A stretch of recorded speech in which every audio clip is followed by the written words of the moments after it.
Be Honest with Dr. Yana.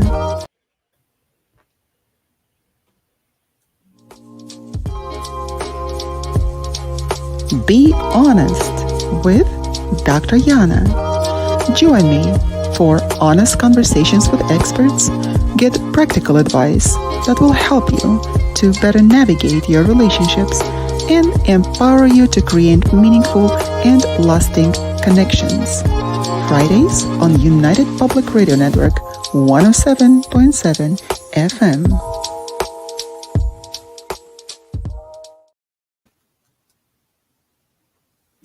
Hello, ladies and gentlemen. We are back again on United Public Radio Network 107.7 FM, live with Be Honest with Dr. Yana. Today we have a fantastic guest with us, Dr. Carmen Sunico. Dr. Carmen has a PhD in human physiology. I have in human psychology, very close, among with universities of Cadiz, Spain, Valencia, also in Spain, and Bristol, England, receiving the European Doctorate recognition from the European Union, completed a postdoc at the Sanford-Burnham Medical Discovery Institute in La Jolla, in California, right here. She had held a position at a clinic as a clinical scientist in the field of fertility for La Jolla IMF and Reproductive Sciences Medical Center, also in San Diego. Welcome, Dr. Carmen. We are so pleased that you're with us today. Thank you. Thank you so much. Thank you for inviting me. Thank you. I was saying we, as myself in plural, we have a saying that why we, if we refer to ourselves as we, why, like Nicholas II, like the Russian Tsar, we, the Nicholas II. So it's the plural. I guess we have too many people inside our head. Yes, always. So I know that you are on so many photo shoots. I can see that. And you are also dancing flamenco. Mm-hmm. Yeah. Flamenco, flamenco comes from Spain. Yeah. Mm-hmm. So, yeah. Mm-hmm. And in all those gorgeous dresses, and it's just such a fiery dance. How long have you been doing that? Yeah. Oh, I've been doing this for like 20 years, maybe 20 years. Yeah, I started in Spain. Yeah, I like keep doing it because it reminds me who I am and where I come from. I don't want to forget where I come from, and also because I have so many beautiful dresses. I need to give them a use. I have to use them for something. Did you bring them all with you from Spain? I brought one of them. And the other ones, my mother keeps sending them to me because she has a neighbor in Spain who makes all of them handmade for herself. She likes sewing, so she makes a new dress every year for herself. And when she gets tired of them, she gives them to my mother so that she can ship them to me. So I get them the hands off, the hands me down from my mother's neighbor. Flamenco dresses, right? Yeah. So that is so incredible. So what part of Spain are you from? I'm from the southmost. It's right next to Africa. It's the last province in Europe, actually. And it's called Cadiz. It's inside Andalusia. Andalusia. Mm-hmm. How often do you go home? I used to go about every other year. Yeah, I try to go like every other year. I didn't go for a while because of pandemic. But now I have the goal to go every other year. I think that there's nothing like the old world and the place that we were born, our motherland. We have to be able to go back in order to get in touch with our roots. Otherwise, that part of us kind of dies and becomes just memories. And Exactly. It's easy to forget about your roots, like you said, that you want to remember that. It's easy to forget because we moved to a different country other than, of course, our motherland. And in order to preserve our roots, we have to stay in touch with our authenticity, right? With our cultural roots. And it's so important, I think.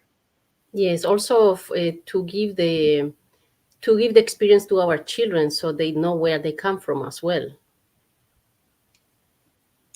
You know, there's a tendency for parents, for foreigners who come here, immigrants, not to actually teach children their language. People are afraid that they won't be able to fit in if they are, in fact, bilingual or trilingual. So Yeah, I know that I've seen some parents I like have that, seen that. but Yeah, I have yeah, seen that there's a a lot with the Spanish, because I think especially Spanish from Mexico, because there is a lot of discrimination here against Mexicans. So they when they come here, they basically stop speaking Spanish, and they bleach the hair to become blondes, and they just don't want to know anything else, and they don't want to teach Spanish to the children. I have seen that a lot. Unfortunately, it's because they feel discriminated. So but I keep pushing it, and I it's good for the children for many reasons. Not only because of the work opportunities that they can have when they grow up if they are bilingual. Not only that, but also as children, it wires the brain differently. If they speak many languages, they make more synapses connections. So it makes it easier for them to learn even more languages. And languages is not just from countries. The is languages could be also music, could be math, could be coding. All of those are languages. So the more languages they learn, the easier it becomes for them to learn even more languages. the languages, and also bilingual or trilingual people, they are also able to approach different problems from various standpoints, and they're able to find the solutions when just monolingual people are not able to. So that Yeah, is a huge gift that we can actually give our children. And I know yeah, that myself. My children speak good Russian because of also my parents that I hear. But for quite some time, I was just sharing with my friends, for quite some time, I was not willing even to admit that I was Russian. I wouldn't be actually going and just saying, "Oh, I'm Russian," just broadcasting myself like that. But in fact, the country that I'm from, which is Baku, the capital of Azerbaijan, uh, is the Muslim country, and it is. The culture is a very Middle Eastern culture, and everything is from there. Uh, I consider it my own, so that culture is my own, along with the Russian culture, because for several generations my family lived there, and at the end it became not good to be Russian there, so we had to leave. There were no job opportunities, nothing, no educational, and of course, we immigrated to United States, but it wasn't good to be Russian there. I was just sharing with them, and it is not good to be Russian here at this time, like you said, because of the prejudice. And I yeah. wasn't willing even to talk to people or tell them that, because every time they would hear my accent, they would ask me where I'm from. So I just decided, I'm gonna let them give them a few seconds. They will answer that question themselves. So every time after about 3 seconds, they would just say, "Oh, Sweden," and I would just say, "Yeah, yeah, Sweden," because I did not want to go into the whole conversation. Why am I Russian? Why am I from Azerbaijan? So it was easier for me up until the time that I understood that I'm in fact betraying myself, even if uh, I have nothing to do with the political situation as it is of now, right now. And many Russians, not many, all of the Russians almost here in the West, they don't have anything to do with what is happening in the world right now. And nevertheless, we are being discriminated against. And that is very sad. So I Yeah, it's decided, not just your like fault. you, Yeah, it's not our yeah. fault, right? That's my essence. That's what I am. Let's be proud of it, because we Let's be that's what proud of we it. cannot change it. So Yes, and we're the shining light also on this earth. And of course, that we were born there on purpose, and that Yeah, purpose needs to be also fulfilled. So yeah, yeah. I'm so also glad that you and I met. Oh, me too. So, Me too. Carmen, what brought you to United States? I came here to do my postdoc. You know, I finished my PhD in Europe, Mm-hmm. and I came here to participate in a research project.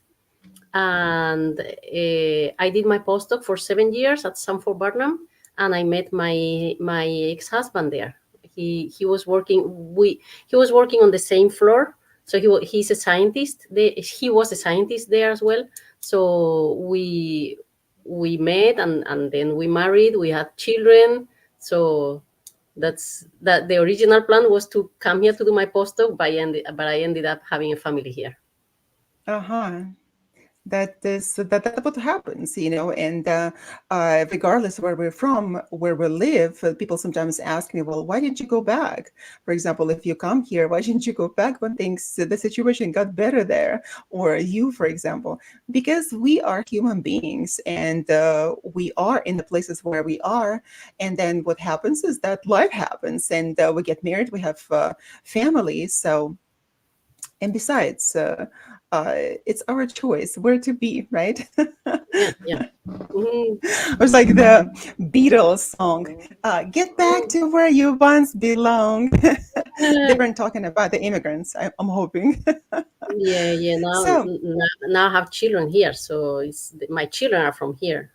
So and they're so pretty, the two boys that you have. thank you. They're cute. Now I know that yes, you met your ex-husband there, and with time, the situation, of course, that when we get into any relationship, we go with a good faith and expectation that, based on, of course, so many different parameters, that we are going to have good relationship and hopefully for life, right? Nobody gets married in order to get divorced a couple of years later, right? Yeah, yeah, Sometimes people do, but they would have different motives. So yeah. here, when would you say that things started to go south? I think it was a huge difference in. I mean, what made a huge change in my life was becoming a mother, having a baby. That was like an atomic bomb, you know. And life before having children is easy. You just have to have fun, basically. If you are healthy, no major problems. Everything is easy. You just have your partner to have fun. You go out, you go to concerts, you go to travel. Everything is easy. Anybody to do those things, anybody is good enough. But then you have the real problems. You have a baby. That is super tough. At that time, at that moment, it's when you realize if you are really a good team or you are not. And by the time you realize you are not a good team, it's already too late because you already have a baby. So Yeah, children, they can strain the relationship, of course, because there is a. Uh, I keep disappearing here somehow, but can you hear me? yeah, I can hear you and I can see you perfectly. Yeah. Okay, but you heard me while it disappeared, looks like here, right? So that's Mhm. good. That's good. So the sound is good. Yeah, it can strain the relationship, of course, and anybody can be happy while it is easy and nice and going out and just like two of you, and life is much simpler. But then Yeah. there's a responsibility, and of course, that you probably had to tend to children more. And what happened? You said like an atomic bomb. Yeah, atomic bomb, like for everybody. I never thought of it that way. It Yeah, is like an atomic bomb, right? your whole life is ruined. I mean, basic things like sleeping, you cannot even do that. Like you cannot sleep, you cannot have a shower, you cannot eat. It's like very basic things you cannot do anymore. It's a struggle. It's so challenging everything. So there is when you really realize if the other person is willing to take as much load as you do, or everything is on you. So that is the And everything was on you. yeah everything, yeah, mostly yes. Yeah, that is so tough. I've had a few clients that would be complaining about it. That would be really tough on women when husbands were not so supportive. Yeah. Then what happened in fact that we can be in a relationship that is well unsupportive and sometimes the people don't even know how to behave, how to tend to for children, right? Or the wife, how to take care, right? Sometimes that if they were just the one child in the family, is difficult and they never learned how to care for anybody else than themselves. Yeah. So I don't know what the situation was in your family with your ex-husband, but when did it go really? I know that it doesn't really happen overnight, right? There's no like you can't pinpoint the time when things become really bad. There has to be a progression to that moment when it is no longer tolerated and that atomic bomb essentially explodes between two Mhm. people, you and your ex-husband.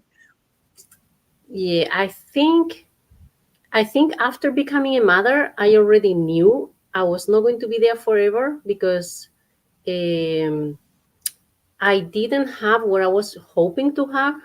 Like I was lacking many things. So I knew I wouldn't be there forever because but I didn't know for how long I could survive without those things. Like, Like what? Hmm. I can be for a few years without any emotional support, without affection, without love, without compassion, without empathy. I can be for a few years without those, but I'm not going to be forever without those. So I Did you have it knew before children were born? before children were born, I didn't have the need to have, because I didn't have like Mm. any major problem. So How interesting. Yes. so you are happy with less, but when you have the real problem is when you need more support. So I at that point I knew it was a matter of time. I knew it was going to happen. It was just a matter of decide when. And I think pandemic was a trigger for many people to go one extreme or the other, because many people during pandemic they had babies, and many people during pandemic they divorced. So it went one extreme or the other, and in my case it was a trigger to leave. It was the pandemic. It was during the So pandemic. yeah. Well, it had to be dire enough for you to actually walk out. Um, like you mentioned, that without support, without emotional support, without the empathy, without closeness, right? Yeah. We are social beings and we cannot survive without it, regardless, right? You said that, yeah, at the beginning and when we're young, we don't quite need it. Yeah, there is some sort of a connection between us, between our partner and I, for example. We could think that then it's okay, it's good, and we're hoping that this is how it is going to continue. But nevertheless, it didn't, and I know that how difficult it is in my personal experience to be with children, to take care of them on your own. Yeah. You know what is the number one reason for divorce in the entire world, not just in the US, everywhere in the planet? Number one reason for divorce? What is it? You don't know? Well, no, share that with me. The number one reason for divorce is wrong expectations. Ooh, wrong expectations is number one reason for everything. Exactly. So that I admit that was my fault. He didn't do anything wrong. I was having the wrong expectations. So it's my fault because I was not able to see through. I was not able to see that he didn't do anything wrong. Basically, it's just that we had a very different personality profiles, and our personalities were not compatible. You are compatible with anybody to have fun, but when the problems come, that's when you really see if you are compatible. So it's actually my fault because I was not able to see that. beforehand. So he didn't do anything. I was having the wrong expectations, and I chose a person whose personality was not compatible with mine, because some people, especially men, they can be very practical. You know, you have a problem, they go and try to fix the problem. They tell you how to fix the problem. They are not going to console you, give you emotional support, tell you beautiful words. Maybe in my personality, I don't need you to fix my problem. I need you to tell me beautiful things and cheer me up emotionally. So this is a very common problem between men and women. Men are too practical. You have a problem, they tell you how to fix the problem, period. But the woman doesn't want you to fix the problem. She wants you to give her emotional support and console her, you know. So that is a super common problem, and I should have been able to see that before getting into family and everything. But it's my fault. I was we were also not challenged enough, because as I told you, everything is easy before children. So Mm-hmm. we didn't have any challenge, so that for me to see his personality. So it's not his fault. He didn't do anything wrong. He just doesn't have the personality that would make me happy. Well, my dear Carmen, Dr. Carmen, just so interesting that when I have people come to me uh, for an advice and help them to solve their problems, they a lot of the times they assume that you have a PhD, you rule the life, the world, and everything is fine in your life. When not necessarily, we're just human beings, and we also can have our own problems, try to find the solutions. And I believe that you are being quite modest here, my dear, and just saying that it was all my fault. You know how many women say it was all my fault? The thing is that biologically, and you know it more than anybody, biologically, as women, we are wired to find good partners. We're wired, not just good partners, to have a decent partner in order to have the family, to create the family, to make children, to create that nest and beautify the nest and continue bringing up our children with a family. But the thing is that we have expectations that are justified, meaning that not only that we ourselves expect to be able to care for our family, right? Because we have responsibility when the children come. Not only us as women, because men also have responsibility toward the family, toward the wife, and toward the children. And like you mentioned, of course, we have different personalities with people, and mismatched personalities can be the beginning of the end at sooner or later, Yeah. right?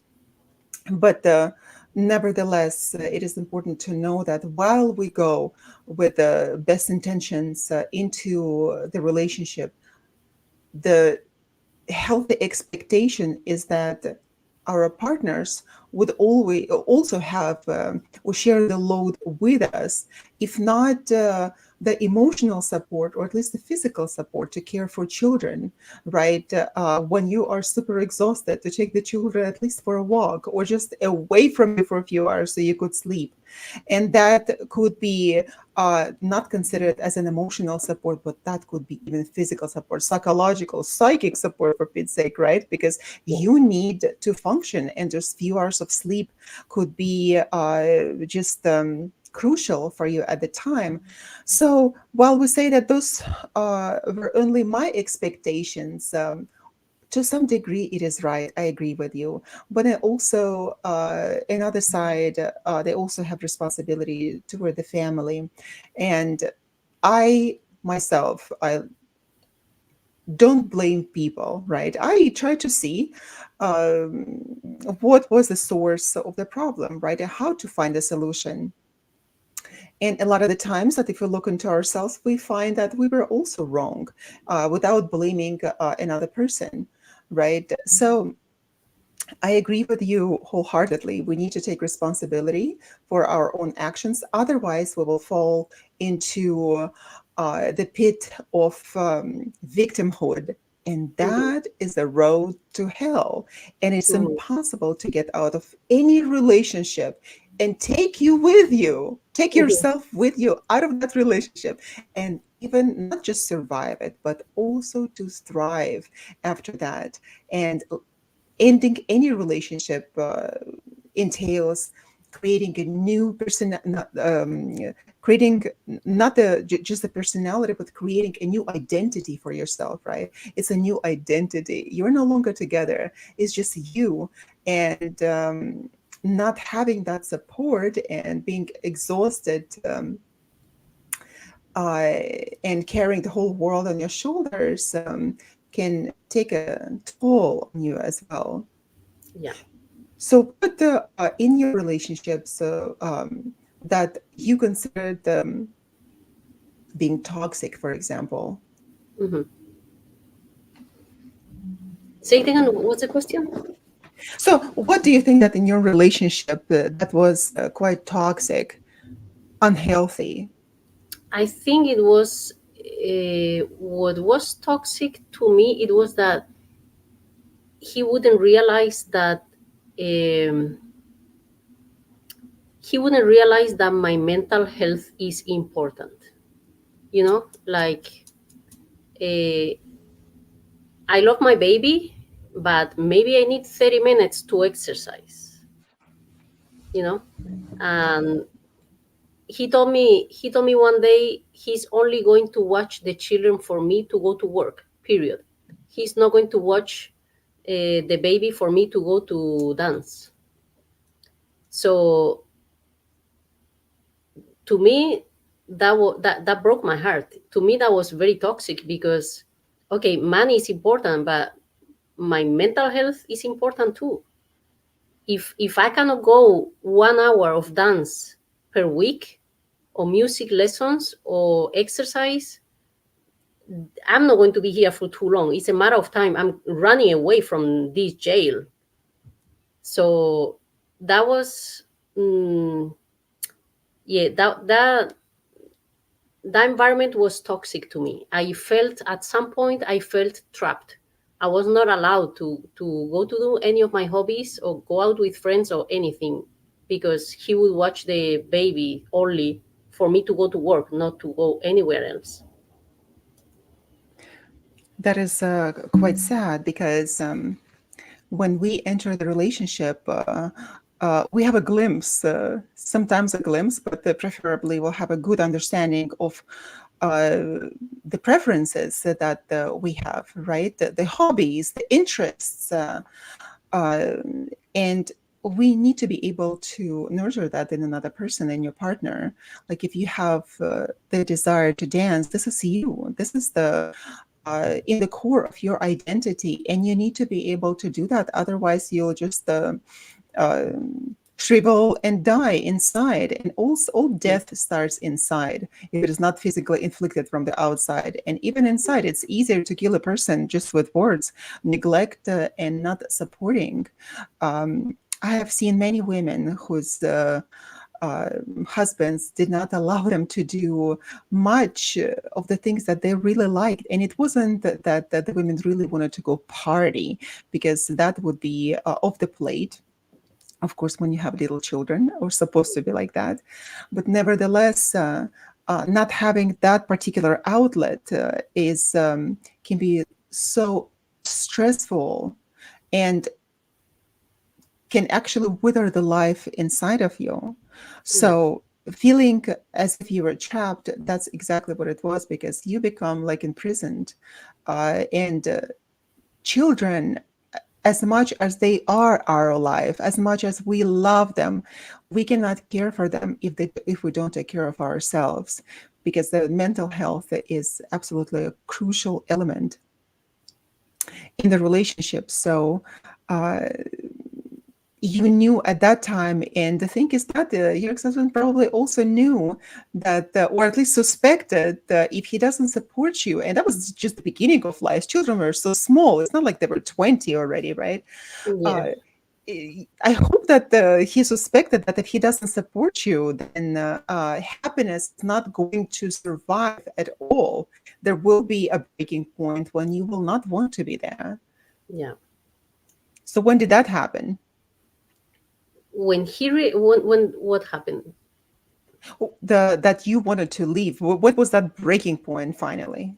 Oh, the final one, Yeah, for it you. was pandemic, because you know, people had different standards for the lockdown for the pandemic. So again, my mental health was important, and even during the lockdown, I still needed to get out of the house and do my music or see my friends or something like that. So all of that was forbidden, and I was locked down. Like, if I go out to see a friend or to do music, I'm a bad mother because I'm going to bring the disease home and all those things. So that's when my prison, like my jail, became even worse, because the pandemic was very convenient to lock me down. Um, so at that point is when I couldn't take it anymore, and I just had to fly out of my, like a bird out of my cage. So it was not, the lockdown was not a necessarily new thing, because for the majority of people it was new and we weren't able to leave our homes. But for you, it was just a continuation of the same thing that happened before, only amplified. I was in a pandemic lockdown for 10 years. Yeah, so that is that how it was a pandemic. So marriage lasted for 10 years. Yes. Yeah, so Yeah. when we are in this situation, a lot of the times we don't talk about it. And I do appreciate you even coming on the radio show to talk. And I know that you, of course, cannot share much, and you shouldn't, because also we are decent human beings and we don't want to uh, really pour dirt or tar on other people, regardless who they are. We can only talk about ourselves and how we felt, and in fact, how we got out of it and how we reinvented ourselves, how we became happier back again. Because being in prison, it's not only what you just described, there's a whole story behind it. And I know that even if you're not sharing those details, uh, the even the fact to come to the decision to leave with two small children, it's not an easy decision to make. Absolutely not an easy decision to make, because uh, by doing so, you deprived yourself on so many things in your life, and you were essentially on your own. Is that correct? You were left like with your 100% children. correct. You got out 100% correct. Yes. without support. I know Yeah. that it was without support, without any financial support, Yeah. and At you some just left. point, yeah, at some point, my happiness level was getting close to 0%. At that point, I knew I had to do something because I didn't want to have a miserable life. I had to choose between having a commodity of material things like the house, all those material things, but no happiness, or starting over from scratch by myself with nothing but free and happy, in peace, with by myself, and no, yeah. At some point I had to choose. It's like I'm not finding. I keep trying, but I don't find happiness here. So at some point I just decided this is not worth it, and I don't want my children to think that's the mother that they have. I want my children to get to know the real me, the real Carmen, the happy one, the one full of energy, the one doing so many things, so many adventures. That's me. And I want my children to get to know the true me and share it with them. And I want them to be as adventurous as I am, and as active as I am. And I do so many activities. I have so many friends. all that flame was turned off. And at some point, I decided this is not worth it for any money or any house in the world. I need to recover my identity. Now, were you able to do that? I know that you and I met, I think, long time ago when you were still married, and then I didn't hear on the even on social media anything from you up until the time I saw the pictures, all those incredible pictures of you. I'm like, oh my God, this is Carmen. And I came back So full energy. you came back. It's like, what happened? And you and I got reconnected. And that's how I learned that the awful story that you told me. But I know that it wasn't easy, and I wish that I were there for you at that time. But Thank I you, know just that so sweet. coming out of it is the act of heroism. You were a hero in order to fight for your own happiness. You were a hero, and we shouldn't minimize that. As women, I believe, from Europe or Europeans, right? And for Europeans, we speak several languages. We do everything, right? We carry the world on our shoulders. We can, and nevertheless, we're happy, right? We're happy to do all of that.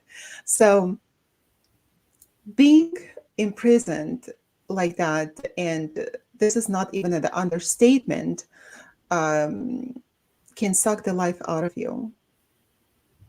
And before it is too late, we have to be able to get out. If there is no way of reconciling or even having our partner to see our point of view, right? Because were you there for him when he needed you? You know, as I said before, our personality profiles are so different. He doesn't have any emotional need. I am there Mm, for all my friends when they need emotional support, but he's not that kind of person. He doesn't have that kind of need. He's too practical. So of course I would be there for him, but he just never needs that.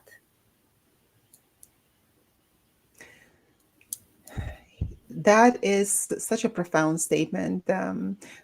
We absolutely need to approach any relationship from that standpoint, whether we are compatible psychologically, and even within those five love languages that we know of, are we the physical people, right? We know that, for example, you and I are really physical people. We come from that culture. We hug, we touch, we just need that, we crave that. And then there are people who are not. And I Right. met lots of people on my past that were not like that. And it's important also to know, to distinguish that at the very beginning when we date, whether we're compatible on so many different levels. And Yeah. we had Dr. John Gray also on this radio show. And he was talking exactly that men, they're problem solvers, and that they are not really eager to support a woman emotionally when we just want to talk, when we just want Yeah, to spill they our are problem problems. they are problem solvers and they are providers.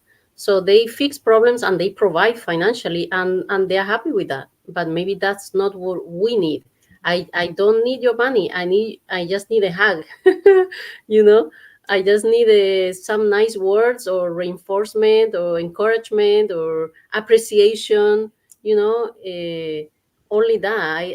I don't. I prefer to be more poor but have those things. Absolutely. And I'm so glad that Dr. John Gray, he's talking about that. And he wrote so many different books that men are from Mars and women are from Venus. And that talks about fundamental differences between men and women, biological, psychological, emotional. And that I knew, for example, I knew that learned that from John Gray. And I was with my partner, and I just remember that I wanted to just tell him my emotional problems, my concerns. I had something happen at the time, and all I wanted just to talk. I wanted him just to listen. And Mhm. of course, he was in the head of a fixer. Oh, you should have done this and that. Yeah, yeah, yeah. Like, oh, don't tell me what to do. I Or they just will go want like get to the point. What's the problem? What do you get to need? the point. What's the problem? Let's fix it. And I said, you know what? I said, look at me. I said, I just want you to listen to me, not solve any problem. Just listen to me. I just need to Yeah. complain. I want to get it Yeah. off my I just chest. need comfort. Just need comfort. Comfort, right? And Yeah, he comfort. looked at me like that, as if I just fell from the moon. And he's like, okay, okay. He's like this, okay. Nothing to fix. I said, no. And he's like, oh, nothing to fix. Okay, let Yeah, me I listen. just need to. I So just need to cry together. Just cry together. That's all yes, you need. exactly. And he was able to understand that. He said, okay, so you just want me to listen. And it took him probably 10 seconds to actually comprehend that, but he was listening. And the thing is, many men don't understand that. And that is why I believe that the work of John Gray is so fantastic, because he is talking to men also how to tend to women, how to understand women, how to keep their marriages. Because one simple word, oh, honey, how are you? Come here, let me give you a hug. Even if they are not physical, even if the physicality is not their love language, right? They can learn if you need that. For example, in a relationship, if we want to save them, right? If that the onset of our problems in the relationship, if we just ask our partner, well, how do you want me to show my love to you? Oh, I want you to hug me. I want you to support me emotionally. Okay, like you're doing such a great job being a provider, but if you just come to me on my level, the way I want to be loved, it would be just the one hug would go hundreds of miles, right? Oh yeah, And exactly. into No, that. if I had those things, I wouldn't have left. 100% sure. Yeah. But the thing is that that is starvation. In fact, not everybody is physical. We all have our own needs, our own love languages, right? But for the person like you and me, for example, we need that. Otherwise, we starve. This is the soul starvation. And you get This so is a hard. depressed. Yeah. Yeah.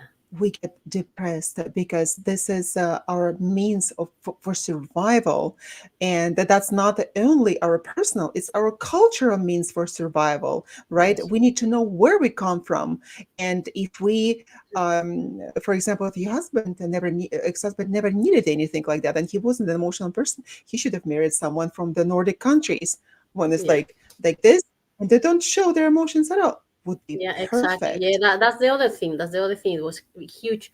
Not only different personality profile, but also huge cultural difference. Because I come from one of the hottest countries in the world, which is Spain, and he comes from one of the coldest, which is Japan.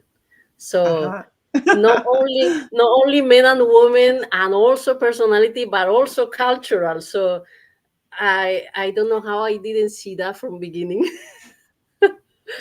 You know, it was so funny to me at the beginning. Of course, after divorce, I thought, okay, so I married a man from the West, right? Being from my country, I married a man. So he must have been different. Gave so many excuses and rationalized a lot. He must have been like totally different because of his upbringing, because of his Western upbringing.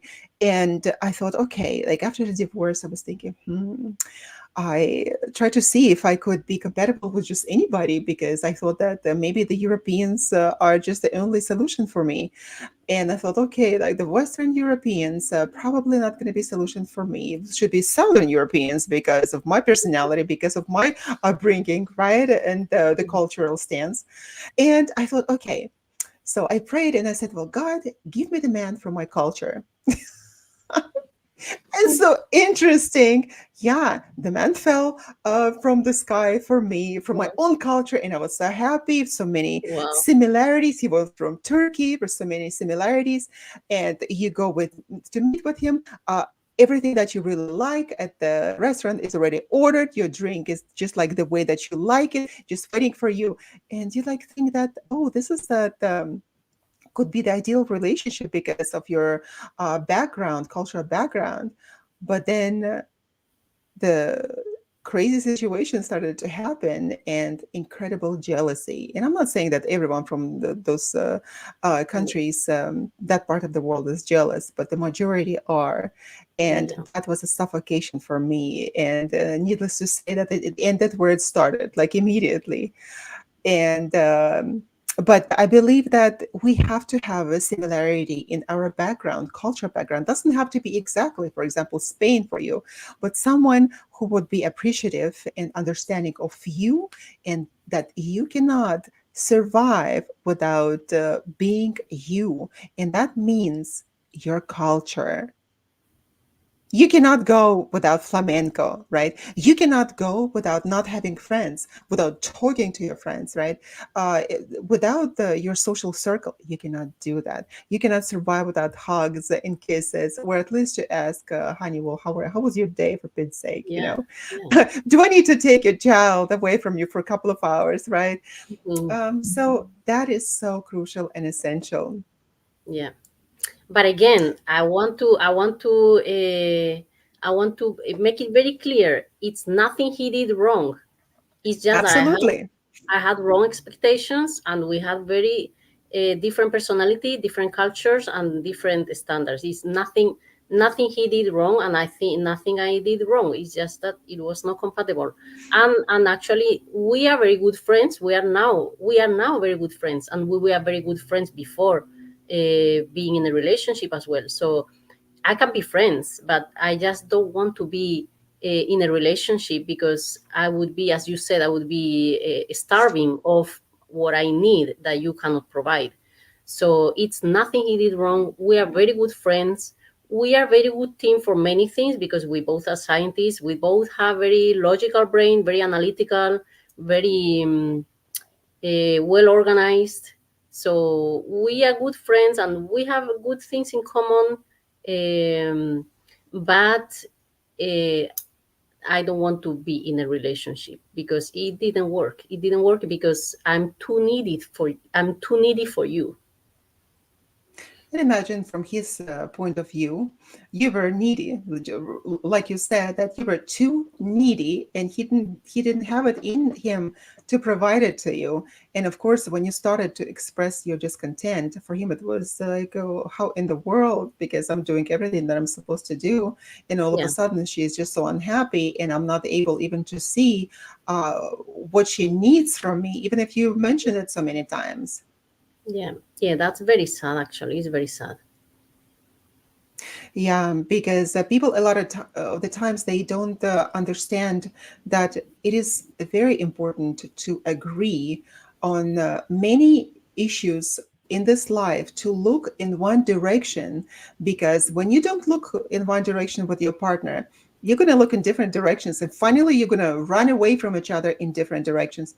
It is absolutely important to have common goals, to have common understanding of everything. And I know that now my partner and I just, I was just making a joke with him. I said, can we even argue about something, right? Everything is the same. We even finish each other's sentences. We don't even have to think. Everything is the same. And sometimes we argue for the silliest things that you can possibly think. You're thinking of two adults, right? Because we don't have serious things to disagree on, right? And that is, I believe, is very important to start from young people when they try to form their relationships. It is important to understand that you have to have common goals, common viewpoints on many things, including political, because politics, even if we're not the too political and we don't have not taking the stance of one party or another, still all countries are involved in one way or another in some sort of upheaval, and even that have to be able to look in the same direction, right? Yeah, yeah, yeah, Or even be acceptive of another person's opinion, right? We can agree to disagree, but sooner or later that is going to put a wedge between, and we will part with our partner. So that is very important. But different expectations are actually need to be more realistic expectations. We can have healthy expectations, like as a mother, you had a healthy expectation that, you know what, those are your children as well. So uh, be kind enough to get up and care for your own children. That is a healthy expectation, right?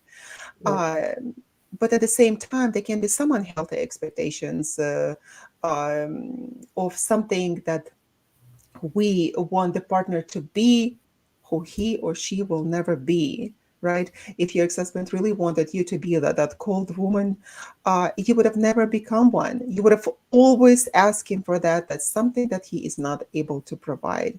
And that Yeah. is the sadness of that.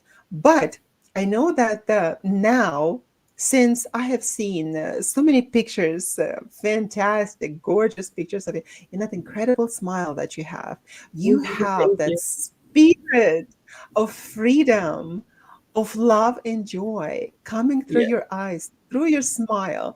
And now, in fact, you're able to bring to your children that incredible happiness that you have inside. In the world right now, the concept of happiness is so overrated. We think that we have to be happy all the time. We have to be elated all the time. No, the happiness is as an inner feeling, can be just the contentment. And that contentment can be the source of happiness. For me, at least, this is exactly what it is. I don't need to be happy because that's impossible to be happy all the time, to be on top of the world, right? Because being on top of the world, you can easily uh, due to the law of polarity, you can easily slip back and be on the other end of that, right? You can be extremely unhappy. So we have to find that balance in you. And I know that you found that balance. You found that balance, Carmen, and I know that you did. Otherwise, I wouldn't see your happy eyes and smiling face. You're so right. You know me so well. Maybe from the cultural background coming from the south, maybe that Yeah. this is what it is, and I can see that. I can see that in you. And listen, your children wouldn't be happy. You wouldn't be able to bring so much happiness to other people as well, and not necessarily that we all have to be the producers of happiness for other people. We have to be happy ourselves. Otherwise we can't make anyone happy around us. So I salute you. You Definitely. got out, Thank you so much. and you did not even blame your partner, even if you knew that there were, of course, things that he did wrong in your understanding, right?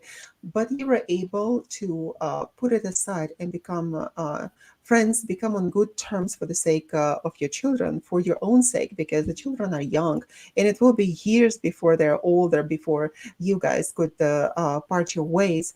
But it is important to stay on the civil terms with your ex-partner for your own No, sake. I indeed I am thankful to him, and I I feel extremely fortunate that I married him and that I have children with him, because in my opinion I have the best children in the world.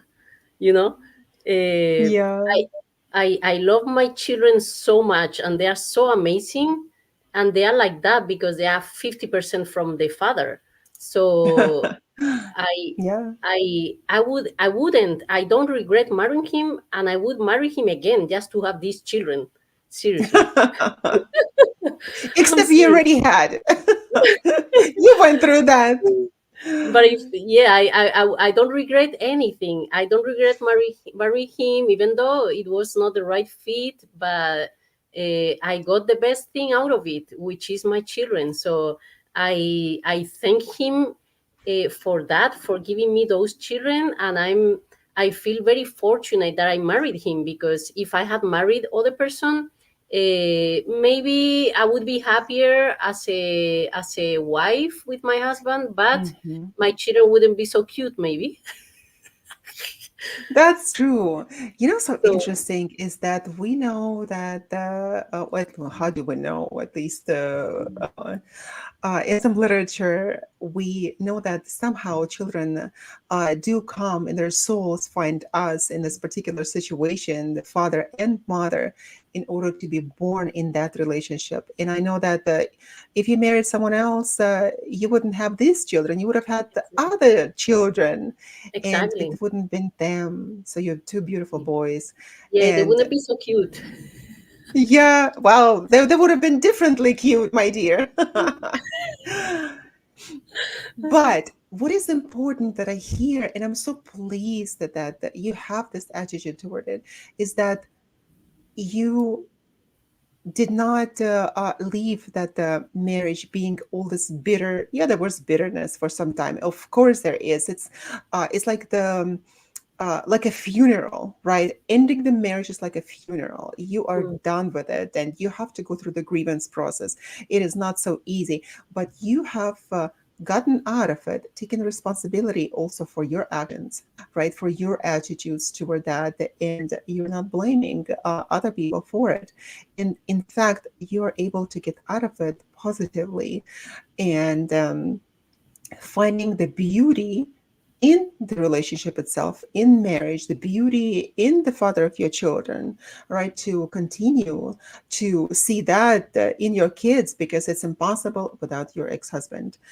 And these difficult situations, they happen.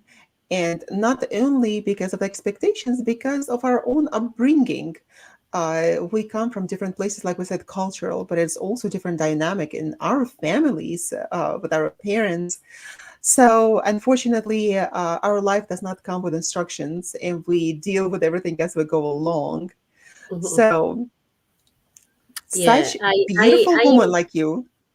thank you. I Ah! embrace I embrace all my past. I mean, I embrace everything with him. I don't regret anything, and I'm very fortunate it all happened because, as I told you, because I got my two children, which are amazing. And also, even my relationship with him, I don't throw it to the trash. I also embrace it because it was recycled. It was not thrown to the trash. It was recycled and reused. Now we have a beautiful relationship, like relatives, because he's going to be my relative forever. I cannot, as you said, I cannot put him in a grave. He's going to be my relative forever. He's going to be the father of Right. my children forever.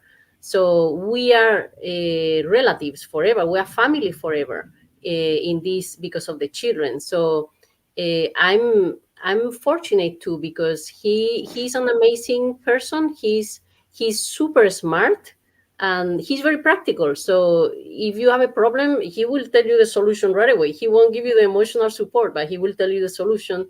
He's very wise and he has very good qualities. And I feel very fortunate that he's still my family, even though it's in this way, which we didn't expect. But he's still my family. He's still part of our lives, and he is very precious in many ways, and it's not, again, it's not his fault. Whatever happened is not his fault. And I'm very thankful that he's in our lives because he's like a almost like a brother. He's like a brother, you know. It's like a relative, like that. It's not a romantic relationship, but it's a family relationship there that I appreciate a lot. It is a rare situation. I must tell you, it is a rare situation because a lot of the people after divorce, they're at each other's throats, trying to pull the blanket essentially to themselves, right? But that, And you know, then that damage at the end, that damage is only your own happiness and hurts your children. So I think whatever you have to recycle it, and you have to. There is always the glass can be half full or half empty. So always try to embrace the positive things because there are always negative things in everything. So just try to embrace the positive things and be happy with whatever you have. Life is never going to be perfect, never. So whatever you have, just play with it to be as happy as possible. yes, adjust the sails, right? Adjust the sails. It Yeah, doesn't matter what kind of a hand of cards that you were given, you can always play that card the best way possible, right? yeah. So that is such a great advice. Awesome Mm. advice. Dr. Carmen, I'm so happy that you came and that you shared your perspective, and that this not only uh, destructive aspect, of course, that the relationship can have, but also a positive aspect that doesn't come on its own, that has to be worked on, right? It's set as a goal in order to produce this effect, in order to continue to remain friends.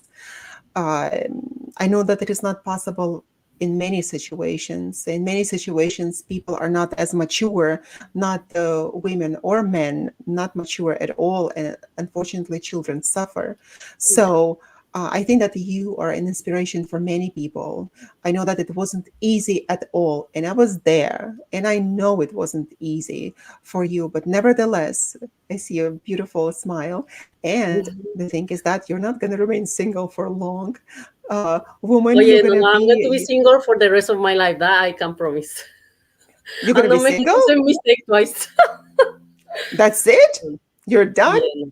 Yeah, no, no. I'm not in. I'm not in the market anymore. Well, you know what? Let me tell you something. That while we think that after divorce we're not in the market anymore, the thing is that when the right person comes along, you will know. You don't have to jump into a relationship for that, but No, but you now will I have a know that. different problem. What is it? Okay, I have the same problem that Madonna has. You know what problem I Oh, have? Men my I don't know about age. Madonna problems. Yeah, Madonna has the same problem that I have. Men my age are all dead. So no, I'm kidding. Yeah, you know what? Men my age are so beaten up. I'm not interested. It's men my age. They are bald or they are fat. It's like no, thank you. This is what I thought, and not only that, that they're not on the same level of maturity. And to give you hopes that I was thinking that as well. And for a long time, I was single up until the right person came along. And that was like a sky falling on my head, because for a long time, I couldn't even believe. I couldn't believe that it was happening to me. And not this incredible love, the understanding. The understanding and this authenticity, the kind heart and willingness to be there for you. And I wasn't quite used to that. And I'm so grateful. I'm a very grateful person to start out with. But you know when that person comes, and you will know as well. And I was not even ready to be in any relationship, but then I was, meaning that the right person has to come along. And to tell you the truth, it's nothing wrong with being single, absolutely nothing, because a lot of people prefer to stay single, right, rather Yeah, than to be with the wrong person. But yeah. a beautiful woman like you with a great heart, you can make anyone happy, but you are not going to do that. You're going to make happy only that special man who is there for you, who loves you for who you are, and can support you the way that you need and deserve. Mm, thank you so So, much. Carmen, thank you I for coming. Yeah. thank you. I was kidding about saying that. I don't mind bald people or fat people. I was just kidding. My point is that I'm not interested. You know, I What are don't. you talking about? No, no, Yeah, no, no, no, no, no. What are you talking about? We have our own preferences. I know that in this world we can't even say anything. It's like body shaming or something. Nothing wrong with bold men. Did you know that men who are bold, they have more testosterone than those that don't? yeah. That No, that, but that you have hate. my point is that right now, because I have true love, which is my children, I don't find anybody attractive. You know, that's my problem. Everybody looks ugly in the romantic way, like because I'm not into that. I'm not interested. I don't. I find everybody unattractive. Like I would. It's like I wouldn't go with that one. You know, it's like Up because until the right person comes along, my dear. Up until the right person comes along.